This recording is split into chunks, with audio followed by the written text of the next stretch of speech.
G'day, it's Stu from Chalk Hill Wines. I'm here to talk to you today about our 2021 Alpha Crucis Chardonnay. One of our great wines that we produce here at Chalk Hill, and one of my favourites upon each release.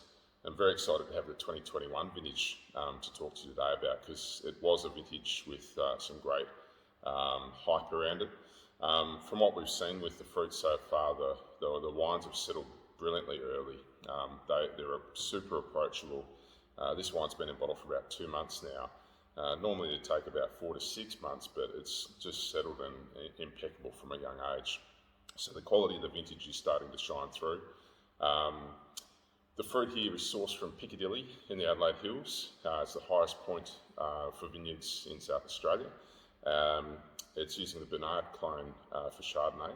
And we also get a couple of barrels out of Oakbank, which is a little bit lower in altitude, but it gives us a bit of a different character to what we're seeing in Piccadilly, so it produces a more complex wine as a result. What we're looking for here is to have a wine which has got incredible purity of flavour and impeccable balance. We love acidity in Chardonnay. It gives you freshness, it gives you structure, and it allows the minerality of the vineyards to come through. So you get this sort of shady sort of edge on the back of the palate. The nose, classic Chardonnay, you've got nice citrus blossom, you're into pear and perhaps white peach characters coming through. And then in the background you've got a bit of that hazelnut note to it. So the wine was spent time in French oak for around 10 months. One barrel was new, the rest was second and third use older French oak barrels. So we want the fruit to do the talking, not the oak. The oak's there to support it.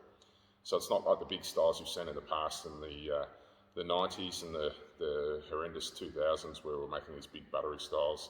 This is about structure, it's about elegance, finesse, and this purity of flavour which really shines through. On the palate,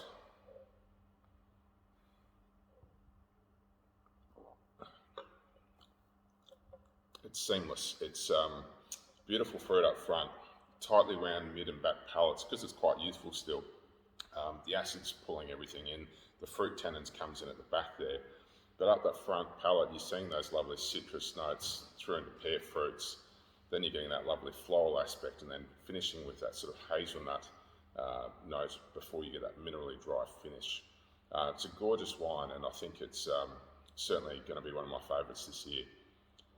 I do hope you get to enjoy a bottle soon. Cheers.